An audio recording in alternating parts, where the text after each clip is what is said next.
It's not depression if your life is fucked up. It's not anxiety if your life is stressful. We have gone so far to this medical model of depression that we forget that we are dealing with people, and people have things that they want to do, and things that they need, and things that they need to do. And if they can't do those things, they're not going to feel very good about themselves. But we are so quick to assume that if someone's not doing well, it is some kind of internal problem. And look, I want to be clear. Obviously, there can be cases where it is an internal problem. Clinical depression is a real thing where someone on paper can have everything they could possibly imagine. And I'm not talking about money and finances, things like that. That's important too, but I'm talking about they have friends, they have a family, they have a meaningful job, they have everything else in their life that seems valuable. And again, I'm not talking about valuable in a financial or materialistic sense. I'm talking about things that people actually value that give meaning to them. There are people who have all those things and they're still depressed. And in those cases, yeah, it's a depression problem. There's something going on the inside that needs to be fixed. In the 50s and the 60s, psychology went through what they call the cognitive revolution, where we started to see our problems as caused by our cognition, the way we think about it. This had another uptick in the 80s. Okay, and this became the development of cognitive behavioral therapy and rational emotive behavioral therapy, which are similar therapies that basically address how are we thinking about ourselves? How are we thinking about our lives? And what a lot of those psychologists found was that what was going on with depression was that people had incongruent belief systems. They were looking at their lives incorrectly. So the solution in their mind to depression was you got to fix the way you think. You're depressed because you're thinking incorrectly and you need to fix the way you're thinking. And in a lot of cases, this is true. When we're talking about real clinical depression, yes, that is the case. People are feeling and thinking more guilty about themselves than they should be, or they feel or think that they are worthless without any good reason. First of all, nobody is worthless. That's a ridiculous assumption, but that's what people with depression feel. They feel worthless and they feel like they are a burden. So I am acknowledging that that is true. However, most of the people, if I'm being honest, that walk into my office that I see, they are not clinically depressed. They have problems in their life that cannot be resolved with a pill, with, hey, let's just think about this differently. No, people are looking at their lives objectively and saying, what do I have to look forward to here? And I'm not even going to get into politics and the nature of the world right now. There's always a problem with the world, right? Okay. I'm talking about personal life problems, that we forget that people need certain things in order to operate effectively and in order to feel good about themselves. We all have a base sense of self-worth that we should all grant ourselves, of course, but you can't lie to yourself. And this is what a lot of therapy has become.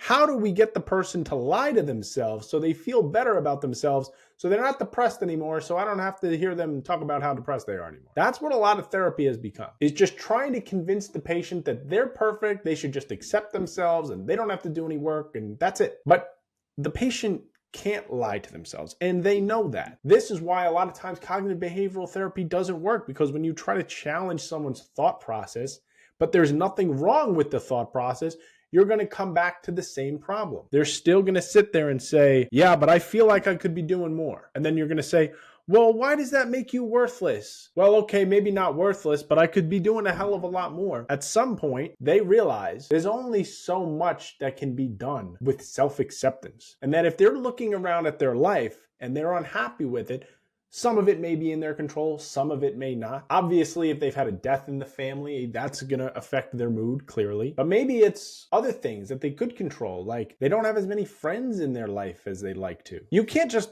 reason that away. You can't just say, well, I should just be fine by myself. That's like 1 in a billion people who is totally fine being by themselves. If you don't have friends, if you don't have family connections, people, and I'm talking about good people, not just anybody, people in your life who care about you, how are you supposed to feel good about your life when you go home every day and you feel alone? Of course you feel alone.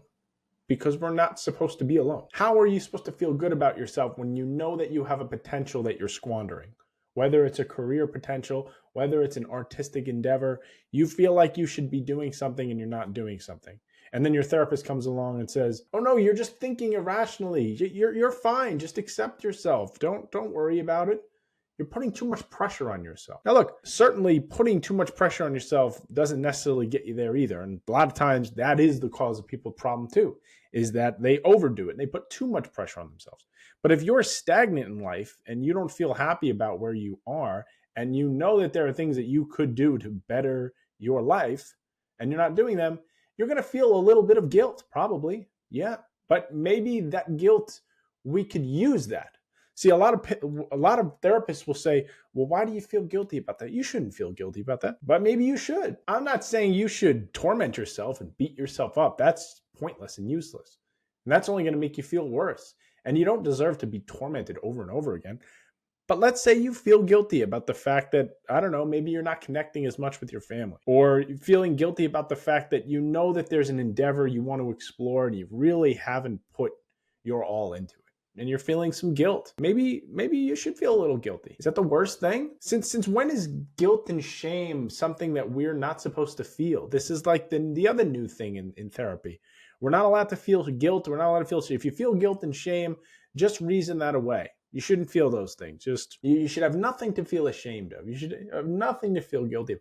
But these are real emotions. They exist. You have to assume they exist for some reason. I'm not a mystical person. I don't believe that they exist for some deep universal reason, but they're there, and sometimes they're right. Now, if you're in a clinical depression, you're going to feel guilty when you shouldn't feel guilty, and that's a problem. But sometimes a little guilt in your life, a little bit feeling like, I'm not doing as much as I should, that's good. That's a good thing. You can reflect on that. That is your body and your brain telling you, hey, this is why you're not feeling so fulfilled. This is why you're not feeling so happy. Let's do something about it. You're having a hard time making friends. Okay, what's going on there? Maybe you get anxious around new people and you have a hard time talking to them. You can't lie to yourself and pretend, no, I just like to be by myself. Really? Maybe you do. But if you're still feeling that lonely and feeling that disconnected, maybe it's time to try to push past that anxiety. It's a lot of times what we do. When we hit a roadblock and we feel fear in the face of something, we come up with some other reason why we shouldn't do it. Instead of just acknowledging that, like, oh, we still have to do this thing. It's just really scary. So let's just do it. Let's get it over with. It doesn't matter what the thing is. It could be dating. It could be friends. It could be a long-term relationship. There's certain things that we just need. And when you get those things, maybe you won't feel as depressed anymore. It's not always an internal problem. It's internal in the sense that there are things that maybe you're doing that you could be doing differently internally that could help you. But just because we're feeling depressed doesn't mean that a pill is going to take the problem away. Because if I'm depressed because I feel alone and detached from the world, and I take a pill, how does that solve my disconnection? And I'm not saying there isn't benefit in taking medication. If you've gone through the ringer, you've gone through therapy, and you've tried all these things, of course you should take medication. And oftentimes medication and therapy is the best combination. You get the best of both worlds. You get a little mood boost from the medication, and maybe that gets your momentum start rolling. And then you can start doing some things that you didn't think you could do. Then you start feeling better. And then maybe in the long term, you may not need the medication. Who knows? Maybe you will, maybe you won't. But this idea that depression is always a brain problem. It's always a medical problem. It can be resolved with medication, or it can be resolved by just thinking differently. You're depressed because you're just irrational. I mean, what a condescending way to talk to someone. Look, I do some cognitive behavioral therapy myself, and I realize it's not all condescending, but there is a flavor of it that can be condescending. If you tell someone, well, the reason why you're depressed is because you're just being irrational. You need to be not irrational. You need to be smarter, and then you won't be depressed anymore. That's the philosophy, essentially. And again, yes, sometimes that's the case. Sometimes things are actually going well and you just can't see it because you're blocked by the depression. And in that case, little medication, a little changing your perception, that'll do the trick. But sometimes you're not depressed because it's a perception problem. You're seeing the world as it is. You're seeing your life as it is, and you're going, I don't like this life. So what does that mean?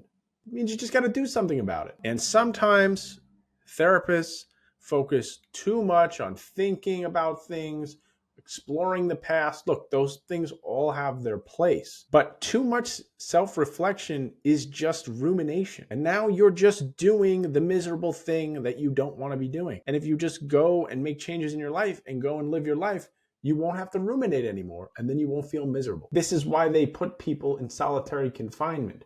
I'm not saying we should. It's a terrible thing to do. But that's exactly the point. You cannot be by yourself with your thoughts for very long before you start to lose your mind. This is the case for everyone. So if you don't have much of a social life, you're not talking to many people, and all you're doing is sitting at home thinking about things. That's what your brain is going to do. It's going to think. If you give your brain enough time to do nothing, it's just going to think. And usually when it thinks of bad things. That doesn't mean you have a mental disorder. It means you're not living your life in the best way that you could. I just want to be clear that this is not a knock on therapy or medication by any means. They are vital to many, many people. And if you're really struggling, even if your problem is a life problem, it might not be a bad idea to get some medication. And you should definitely go to therapy because a therapist can help you figure out what it is that you want to do with your life. But sometimes it isn't a mental disorder. And it's sort of a slap in the face to tell people that it is, because some people's lives are just not going that well. Again, for their own reasons or for reasons outside of their control. The political climate, financial stress, family drama, whatever the case is, there are real problems that affect people. We can't just slap depression and anxiety on it and say, here, take a pill, and the problem goes away. Thanks again for tuning in today, and I'll see you soon.